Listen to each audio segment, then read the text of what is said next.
Hello friends, hope you all are doing great in your life. In this video, let us see about what is chronic urticaria or chronic hives. Recently, I got a call from my friend saying that his uncle is suffering from this kind of chronic urticaria, which he said like he is having some kind of rash all over the body over the period of time, and he went and visited dermatologist. They gave some drugs. On taking the drugs, the symptoms gets relieved, and on stopping the drugs, the symptoms again get started within 1 or 2 days.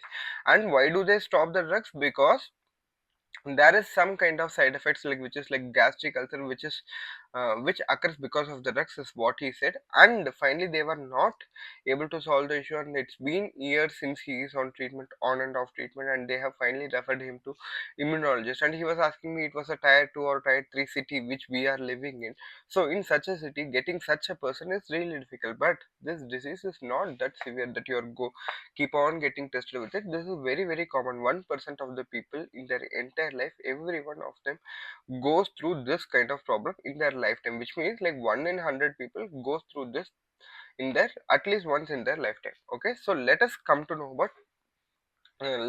see what is chronic spontaneous urticaria, which means urticaria lasting for more than 6 weeks. Because urticaria is majorly of three types, which is acute urticaria, chronic spontaneous urticaria, and the third one is the inducible urticaria. Rest of the two types I will explain you in the further videos. So in this video, let us restrict ourselves to only to chronic urticaria. So urticaria, also known as hives or also known as wheals, it means it is some kind of swelling with erythema, as you are seeing in the picture. It is usually of variable size. Sometimes they might coalesce together and might appear big, and it can appear literally in any part of the body. And also it is difficult to appreciate when the skin color is dark. So apart from, especially like for people like me who are dark, it is really difficult to appreciate this thing. So it is majorly associated with itching sensation rather than pain or something else. And the episodes usually last for about 30 minutes to 24 hours, and usually after 24 hours it returns to normal limits without leaving any ecchymosis or any darkening of the skin.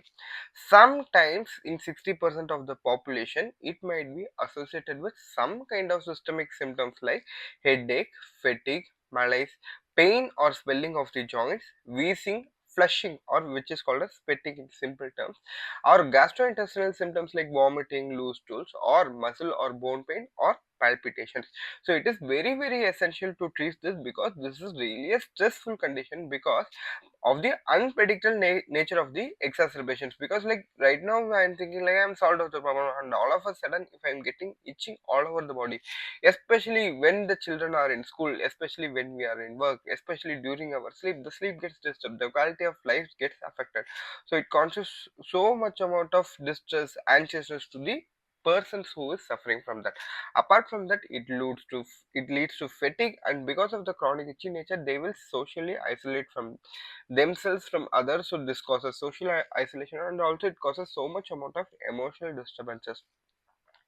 So regarding the prevalence or epidemiology of this disease, like 1% of the population, as I said, they usually go through this thing, and adults are more common than the children, and females are more common than the males. And let us see about urticaria, because sometimes along with the chronic urticaria, it may or may not be associated with angioedema. So angioedema is episodic submucosal or subcutaneous swelling, which is usually present in the non-dependent parts like the lips, cheeks, periorbital areas of the space, extremities, or the genitals. So as shown in the figure, in which you can see there is swelling in the periorbital area and the lips. So it takes around like minutes to hours to develop, and it resolves within 1 to 3 days, and it is slightly painful rather than being associated with itch. Slightly painful, numbness or tingling sensations are the usual things which is complained of, rather than the itch which is common in the hives. Okay, so apart from that, urticaria usually present in the trachea, foot, windpipe, and all these places, like in the other places it is usually severe. And if it is acute, and if it is because of some kind of acute urticaria, or if it is associated with some kind of acute allergic reactions, it might be, probably might be anaphylaxis, and it might be severe. That you should always take care of, because sometimes it might be normal, sometimes it might be abnormal also. Like you should know about the cause. If it is because of chronic urticaria, then that might not be that severe. So the associated conditions might be like that. Autoimmune disorders might be associated with it. Thyroid disorders, like because both the hypothyroidism, which is Hashimoto's thyroiditis, and the hyperthyroidism, which is the Graves' disease, these are also autoimmune disorders. So there is some kind of association between.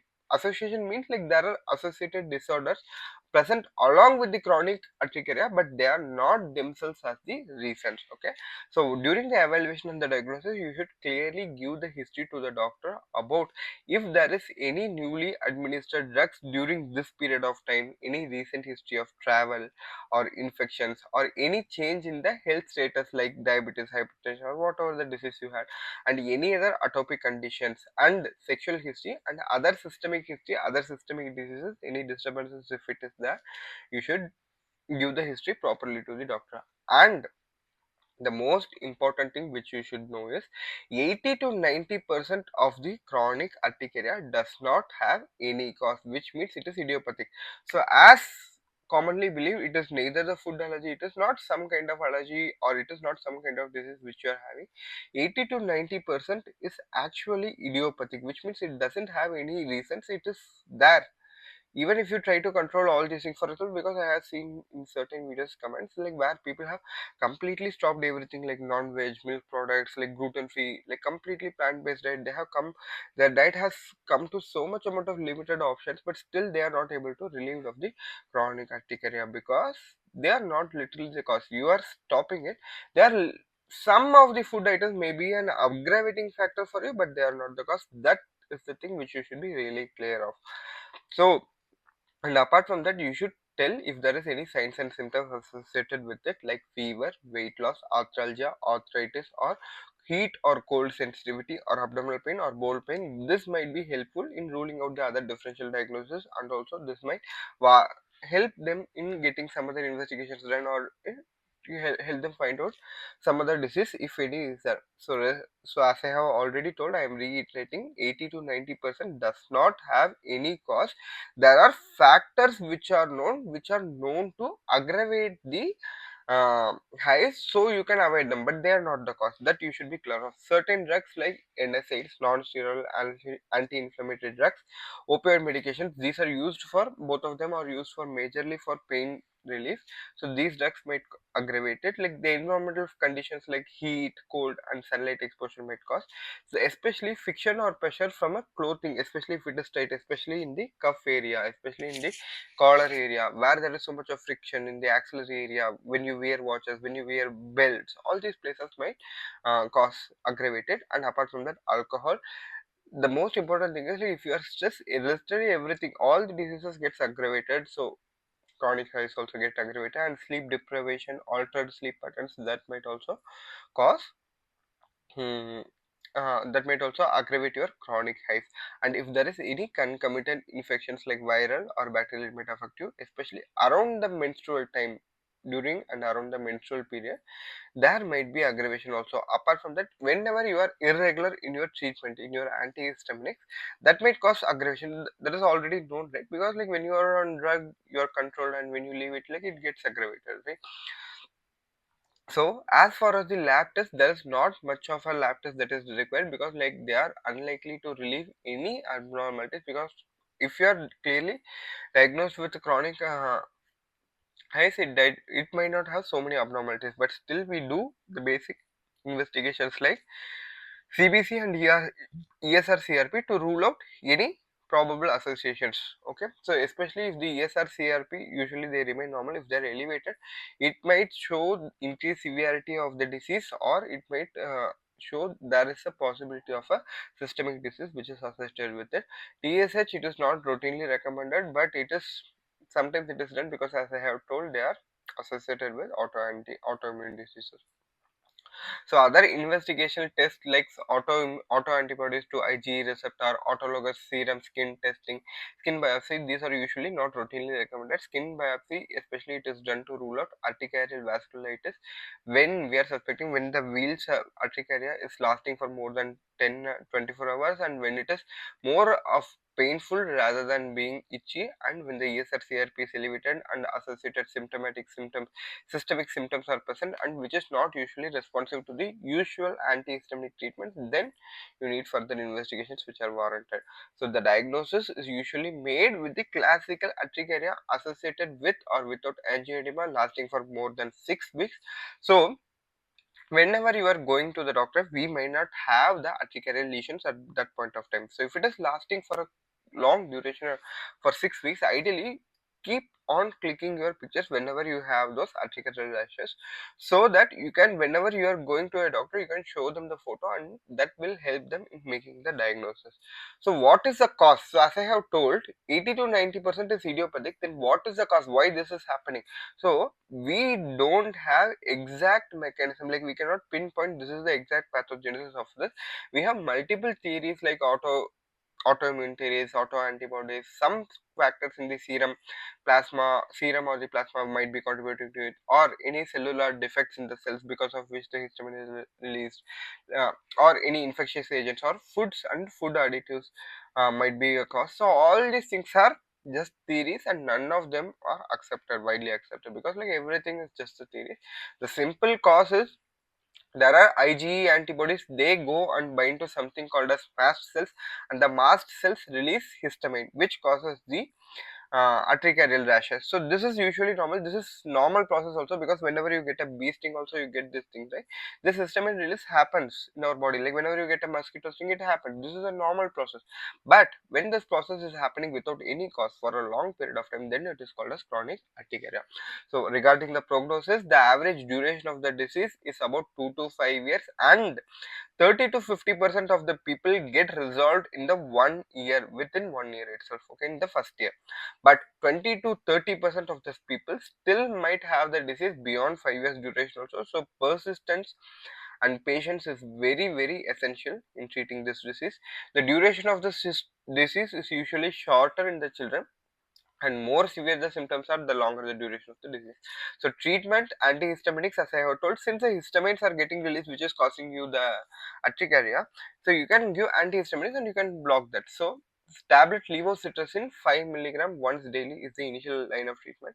So I am saying this because not for you to get self treated, you should always go and visit a doctor. I am saying this just because in emergency situations, like if it happens all of a sudden in the night, it is really difficult for you to go to a doctor and get the symptoms released. If it is happening all of a sudden and you're not able to visit a doctor also, and you are suffering from so much of itching, which might be really stressful. That's why I'm saying all these things, but that doesn't uh, help you from visiting, that doesn't stop you from visiting a doctor or getting a proper medical advice. Because initially you are started on this drug, because like there are multiple other antihistaminics also which is available. I am suggesting you this because this is much better. Then later they will increase the dose up to 5 times, they will increase the frequency, and if it is not working, they will add one more antihistaminics. If it is not working, then they will add omalizumab. If it is not working, then they will give a steroid for a short course of time. And in this way, like finally they go till the immunosuppressants. In this way, like each and every drug is added, like each and every drug is given, then they see your response and they are adding the next drugs step by step. So this treatment might take you time, you need patience, and you cannot stop the drugs all of your own, because each and every steps takes time before upgrading. So this is also time consuming. You should be patient, you should be regularly following up. And the second thing is, like whenever you are stopping the drug, you should wait for 1 to 3 months for the symptoms to get resolved, and you can stop slowly. You cannot discontinue a drug all of a sudden, because that will lead to exacerbation again. So I am telling this much detail because you don't need this much detail. I am telling this in detail because so that you get the awareness, like in this days in 2025, literally you can get cured for any of the disease. It is not the availability of the money, it is not the availability of the non-availability of the doctors which is a really hindrance for a cure of the disease. It is in lack of awareness which is a really hindrance for cure of any disease. That's why I am emphasizing emphasizing on all these things so much. So I hope this video was really useful to you. If you have any doubts, please do leave it in comments.